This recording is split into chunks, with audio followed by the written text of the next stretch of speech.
respected Vice Chancellor, Professor Talat Ahmadji, the head of the Social Work Department, Ms. Popli ji, Mr. Siddiqui, the honorable guests, members of the faculty from this university as well as the other institutions, I'm told, and my dear students.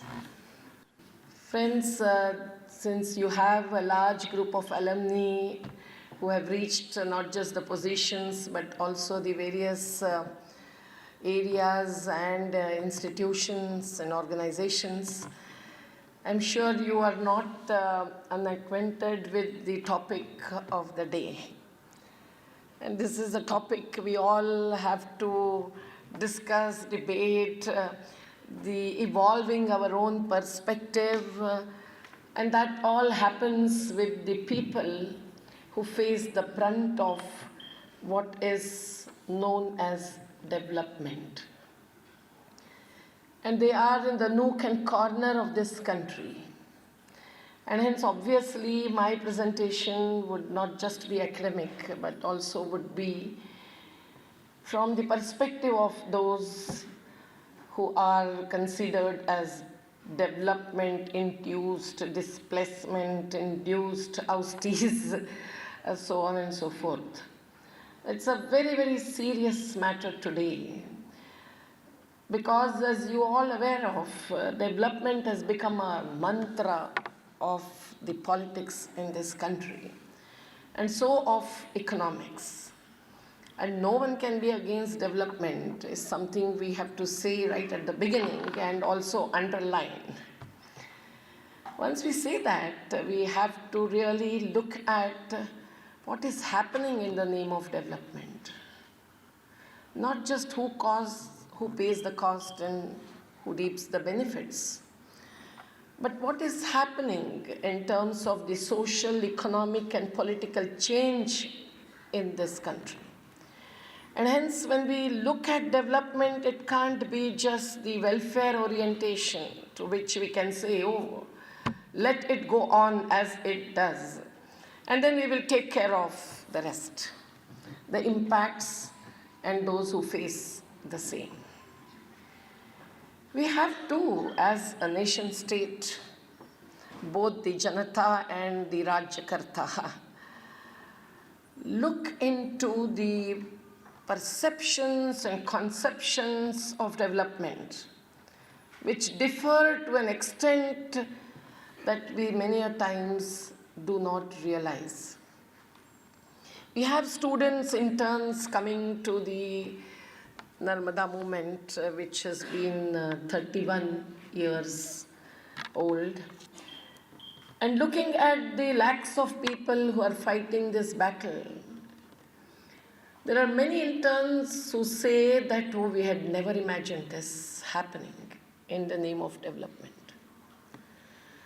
It's not just the pondage and the filling of waters, as I had to tell the Chief Justice of India today, up to 214 kilometers by a single dam, while there are 30 large and 135 million dams planned. Some built, some, and many not yet built.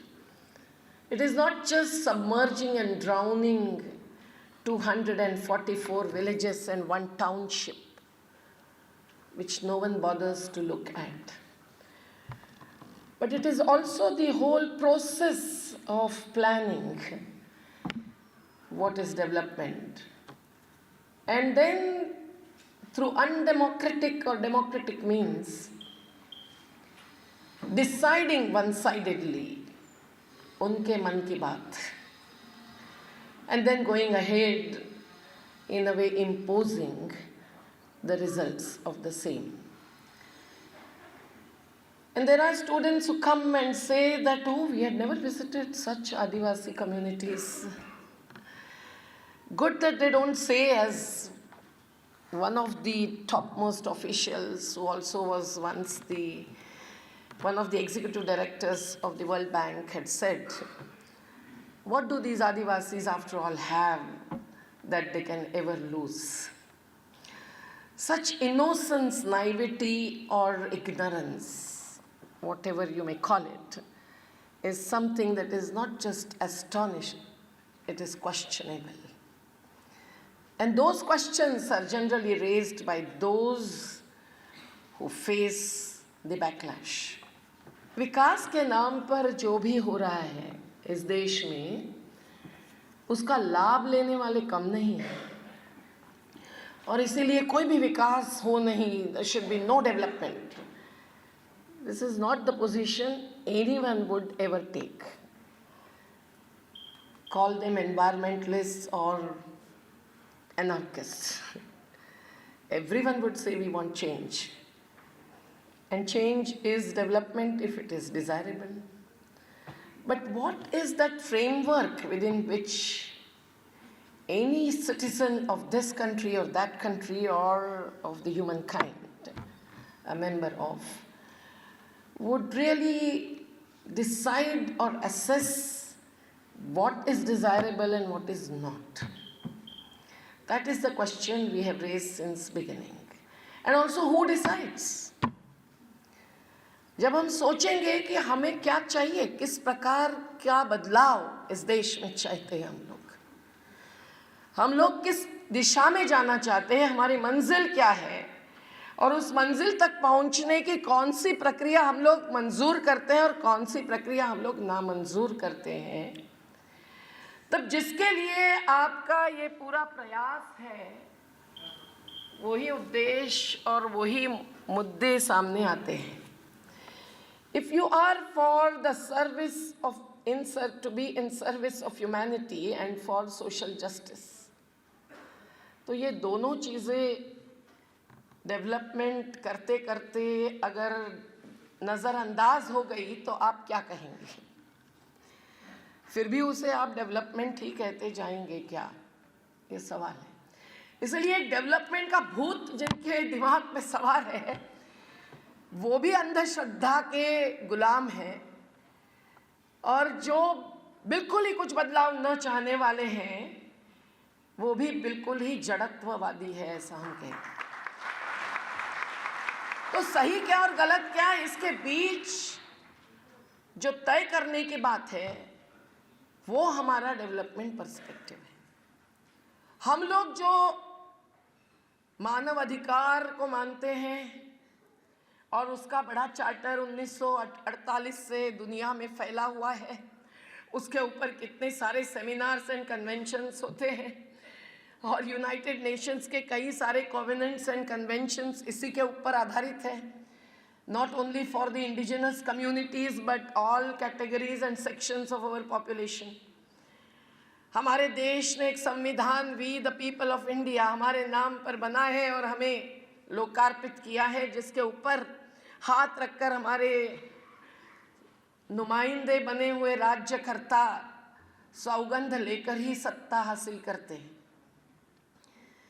तो अगर हम लोग कम से कम इन दो चौखटों को मान लें, if at least we accept these two frameworks, we have to respect the values of equity and justice. We have to respect the value of freedom, fraternity and also socialism. समाज की तरफ देखने का नजरिया ही नहीं, केवल समाज का अधिकार, समाज की प्राइमेसी, समाज के लिए होने का अवकाश, ये अगर हम लोग जनतंत्र का एक महत्वपूर्ण pillar, the first pillar of democracy मानते हैं, तो बात ही बदल जाती है. And everything has been more or less noted in the Constitution of India. The credit goes to those who were participants in the Constituent Assembly, and of course the Baba Saheb Ambedkar, Rajendra Prasad Babu, and also all the freedom fighters whose views and perspectives got reflected into that constitution. None else but one of the Dalit leaders said this very categorically a few days ago in Maharashtra. तो ये जो पूरा बदलाव का एक दायरा है, उसके तहत जो भी हम करें, हम उसके सामने झुकते हैं, हम कहते हैं ये सही बदलाव है और विकास। अगर वो समता की दिशा में जाना है तो इस देश ने विकास के नाम पर जो भी लाभ पाए हैं, whatever development benefits we have earned, and not that we have not earned anything over last about 7 decades, those should be equitably distributed. यही है कि इतना बड़ा काम है कि उसमें वेलफेयरिज्म या चैरिटी को भी कोई जगह नहीं। अधिकार जो कि जीने के अधिकार के साथ जुड़ा हुआ हर अधिकार इस संविधान ने अधोरेखित किया है।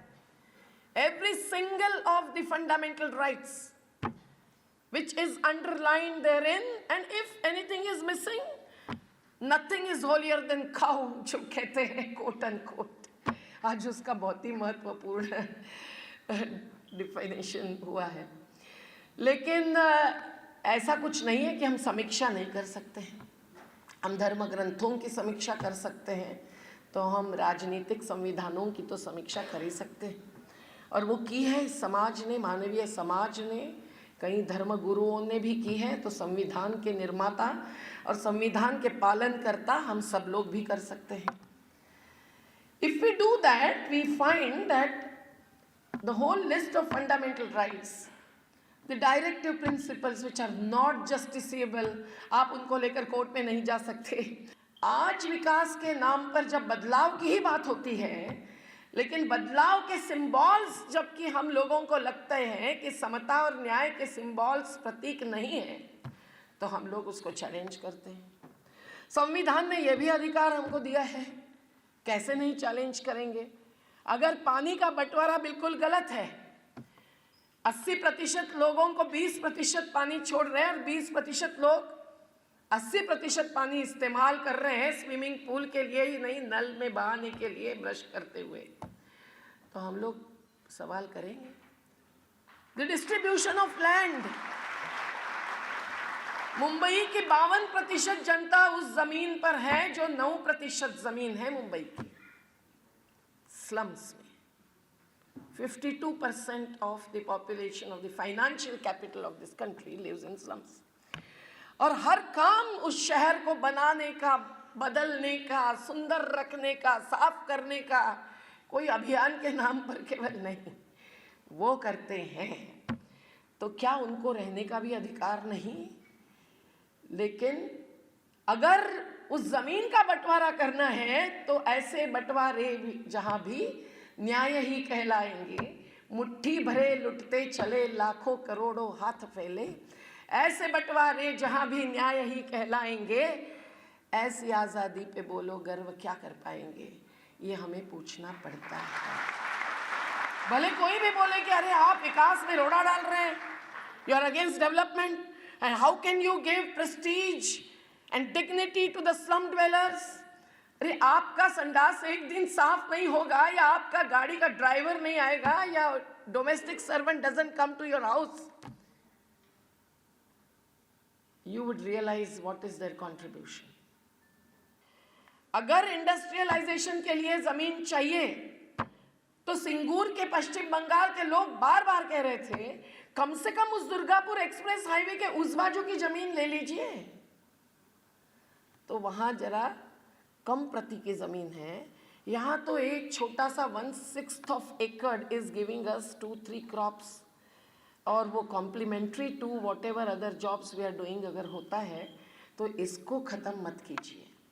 But this kind of approach, not to have maximum but to minimise displacement, minimise the impacts that would really take away, snatch away the people's sources of livelihood and also affect their social, cultural, economic environs, is something that is missing from this country, and that is because of the inequity and the disparity.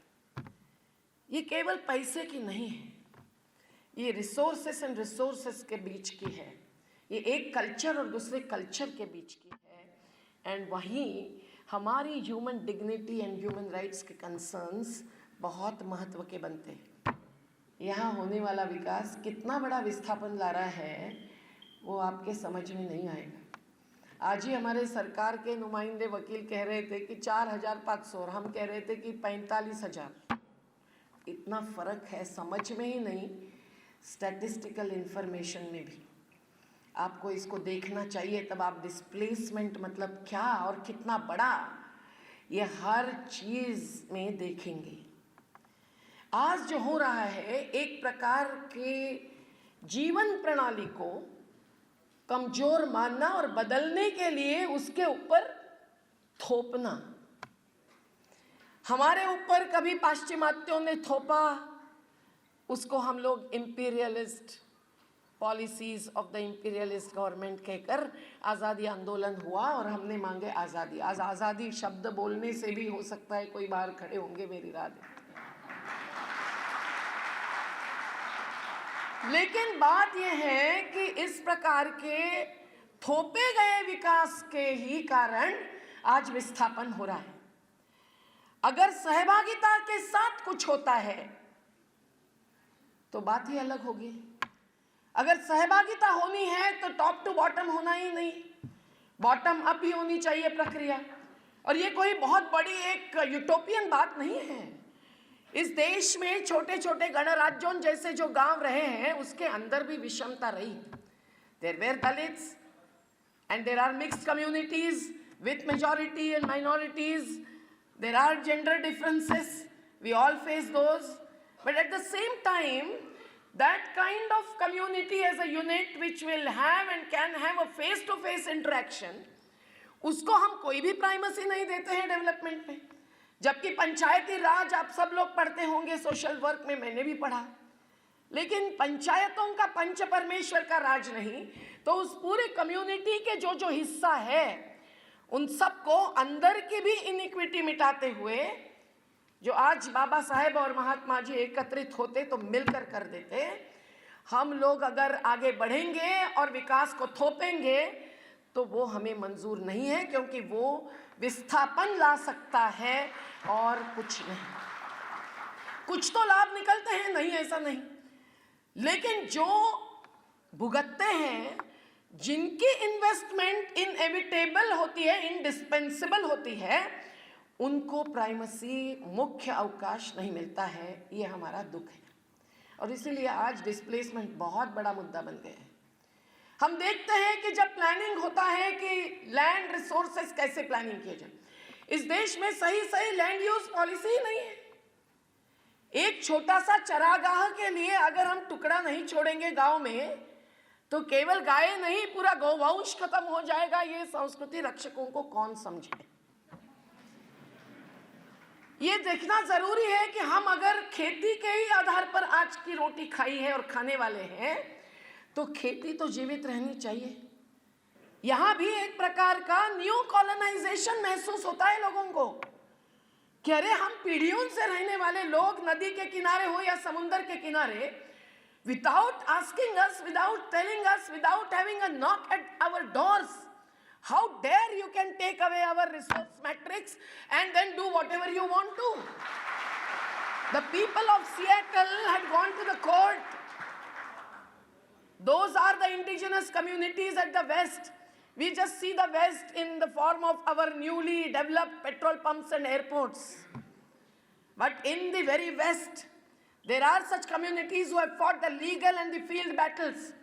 And then the court had to say that आपकी जमीन आपको वापस दी जाएगी, क्योंकि उन राजा ने Seattle के ये कंडीशन डाली थी कि हमारी जमीन अगर आप ले रहे हैं तो उसका विनाश नहीं होना चाहिए, यूज करो, but you cannot destroy. So the people who are also saving and protecting our nature, so that we ourselves at the age of your 60s, I am already in it, you will have water to drink and land to live on. पर ये जब नहीं होता है और इतना सारा development के नाम पर लैंड यूज का प्लानिंग न करते हुए आगे बढ़ता है, तो हम लोग मानते हैं कि उससे होने वाला डिस्प्लेसमेंट केवल सैक्रिफाइस नहीं है, वो एक एक चीज की एक प्रकार से हत्या है। कम्युनिटीज की तो होती है, पर हमारी इकोसिस्टम्स भी हम खत्म कर रहे हैं, और उस इकोसिस्टम्स के खत्म होने के कारण जो डिस्प्लेस होते हैं, उनकी तो गिनती भी नहीं होती। माइग्रेशन क्या है, जो आज पूरी डेमोग्राफिक कंडीशंस बदल रहा है। सब लोग ऐसे के ऐसे यहां से उठकर डिस्प्लेस नहीं होते, मछुआरे वहीं पड़े रहेंगे, पर आप उनकी मछली छीन ले लेंगे समुंदर किनारे पर या नर्मदा के घाटी में। तो हम लोग लड़कर कहते हैं नहीं, हमें अपना अधिकार दें, क्योंकि उनके बच्चे, उनकी बहुएं, उनके माताएं जो अन्यथा खेती भी दी तो भी कहेंगे नहीं नहीं हम मत्स्य खेत करेंगे। उनकी सोच और उनकी कैपेसिटीज को ख्याल रखते हुए आपको पुनर्वास की बात करनी पड़ेगी। आप उनको लाखों रुपए दे देंगे तो 2 महीने या 2 साल में खत्म हो जाएंगे। तो cash based rehabilitation is not the solution to the impacts of displacement in the case of any community. ये आप ध्यान में रखें। आज मार्केट वैल्यू कितनी, मुझे लगा ही था कि कोर्ट ये पूछेगा ज़रूर, तो मैं तैयारी थी कहने के लिए कि कुछ ही साल पहले से इन्होंने 2 हेक्टर के बदले 5.5 लाख रुपए दिए, और वो भी ऐसे दिए कि आधा पैसा ले लो, पूरी ज़मीन खरीदो और फिर वापस आओ। बहुत बड़ा घोटाला हो गया और उसमें 1589 फर्जी रजिस्ट्रियां हुई। High court appointed commission of inquiry ने 2000 पन्ने का रिपोर्ट 7 साल के बाद दिया। अब उसको देखने के लिए तैयार नहीं है कोई। तो कहते अभी वो जाने दो, जो हुआ वो हुआ। Not the justices, I am saying the government, saying जो हुआ वो हुआ। अब आगे बढ़िए, पॉजिटिव बात कीजिए। What is positive? To review the policy और नॉट। हम लोग अर्बन जला में देखते हैं कौन उजड़ रहा है अधिकतर, आदिवासी उजड़ रहा है, उसके लिए कानून बदल रहे हैं। झारखंड में छोटा नागपुर और संथाल परगना प्रोटेक्टिव लॉज, कानून बदल रहा है पेशा का, जो कि आदिवासी ग्राम सभा को अधिकार देता है कि before land acquisition they will at least be consulted, not sought consent from. इतना भी अधिकार उनको नहीं है आदिवासी मूल निवासियों को। दलित उजड़ रहा है क्योंकि वो वैसे भी गांव की सीमा पर है, तो लैंडलेस लेबरर को तो कोई कंसर्न समझता ही नहीं। अमरावती सिटी इतनी बड़ी बन रही है, फार्मर्स लड़ रहे हैं नेशनल ग्रीन ट्राइब्यूनल तक, लेकिन वहां landless labourers and unorganised sector जिनको कहते हैं, सब false concept. Unprotected sector workers जो है, जिनको पेंशन प्रोविडेंट फंड नहीं मिलता है, उनकी तो गिनती ही नहीं है। Whenever the displaced are listed and calculated, they are never taken into considerations. हमारी फूड सिक्योरिटी हम कैसे बचाएंगे ताकि अपने परिवार को अपने ही सेल्फ रिलायंट वे में अपने बच्चों का पालन करना संभव हो। शिक्षा का अधिकार जो संविधान में दिया है, फिर से right to education, but here the public schools are closing down. पहले उर्दू स्कूल बंद होते हैं, फिर तेलुगु, फिल्म, मराठी महाराष्ट्र में, और जो स्कूल्स चलते हैं, हमारी जीवन शालाएं चल रही है, 5000 फर्स्ट लर्नर जनरेशन के बच्चे पास हो गए। आज डेवलपमेंट के नाम पर उजड़ने का समय आया तो कम से कम हमारे हजारों बच्चे एजुकेटेड हो गए, आंदोलन की शालाओं से रनर्स हो गए, एथलीट्स हो गए, ग्रेजुएट्स हो गए, तो ना उनको कुछ हिस्सा ले सकते हैं जहां वो जाएंगे। तो हमारी पुनर्वसित लोगों ने 5-6 पंचायतें जीत ली, because they were in a way capacitated through the movement that was not only in struggle but also in reconstruction. अब सबको यही करना पड़ेगा।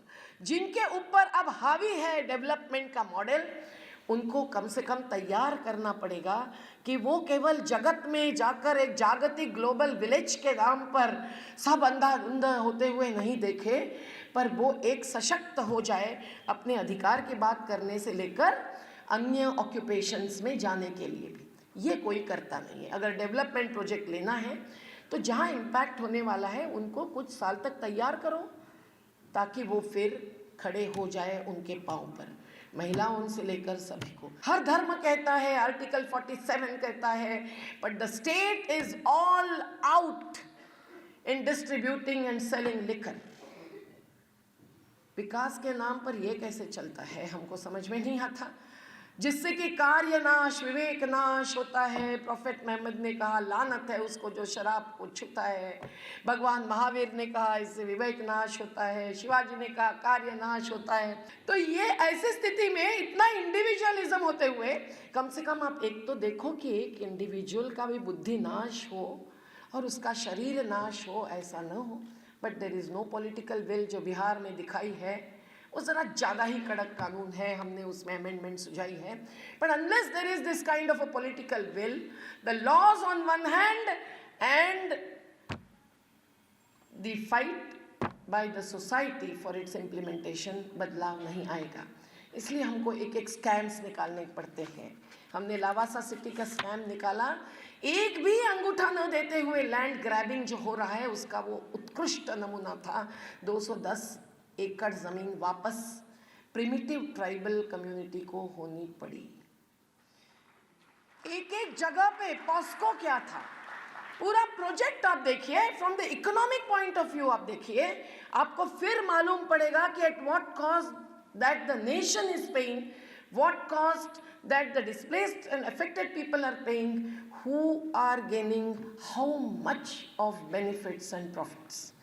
तो हम लोगों को डेवलपमेंट के नाम पर ये सबको अगर हाथ जोड़कर मंजूरी नहीं देना है, तो we must be appraising every project, every plan, the project नहीं केवल the process of planning and also the choice of technology.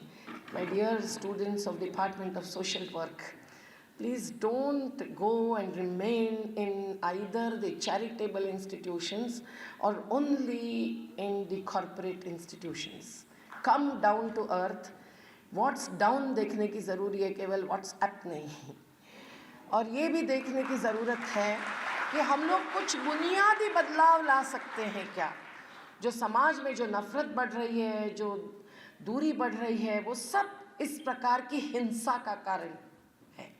हिंसा विकास के नाम पर भी होती है, जाति और मजहब के नाम पर तो हम कभी भी मंजूर नहीं करते, जेंडर के नाम पर भी नहीं।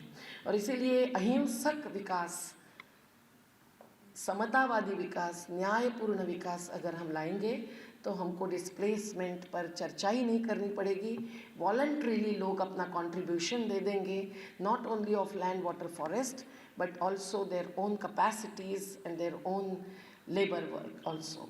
एंड उससे ही ये नेशन ही नहीं, एक पूरी दुनिया को हम लोग एक बड़ा सही विकास का संदेश दे पाएंगे।